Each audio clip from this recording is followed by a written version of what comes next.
সম্মানিত সভাপতি বাংলাদেশ। আমরা বাপ দাদা 14 গোষ্ঠী মুসলমান, আমি নিজে মুসলমান, 5 ওয়াক্ত নামাজ পড়ি, 2 বার হজ করছি।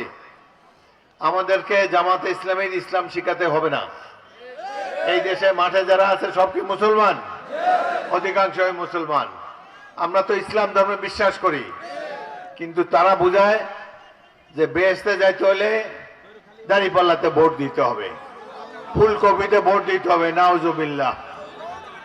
মহিলাদেরকে বোঝায় যে ফুলকপি মার্কায় ভোট দিবেন তো একবারে সরাসরি বেহেশতে চলে যাবেন। ইসলাম ধর্ম 5টি মূলনীতির উপরে, 5টি স্তম্ভের উপরে প্রতিষ্ঠিত। রোজা, নামাজ, হজ, যাকাত, কলেমা, এই 5টা স্তম্ভকে অনুসরণ করেন। কোরআন হাদিসে যা নির্দেশ দেওয়া আছে সেটি যদি আমরা পালন করি, ইনশাআল্লাহ আমরা সবাই বেহেশতে যাব। ওদের ফুলকপিতে ভোট দেওয়ার দরকার হবে না।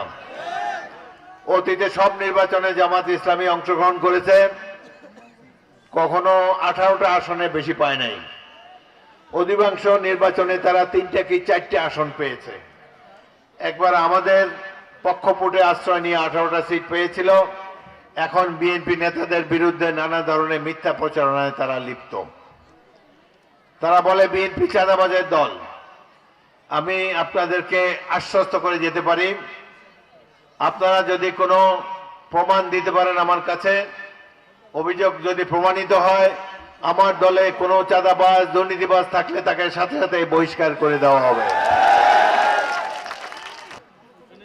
নির্বাচনে আমি দাঁড়িয়েছি, আপনারা আমার কর্মকাণ্ড বিবেচনা করে আমাকে ভোট দিবেন। আমি আপনাদেরকে আশ্বস্ত করতে পারি, নির্বাচনের পর কাউকে এখানে কোনো ধরনের দুর্নীতি করতে দেওয়া হবে না, কোনো ধরনের চাঁদাবাজি কেউ করতে পারবে না। করলে উপযুক্ত শাস্তি বিধান করব।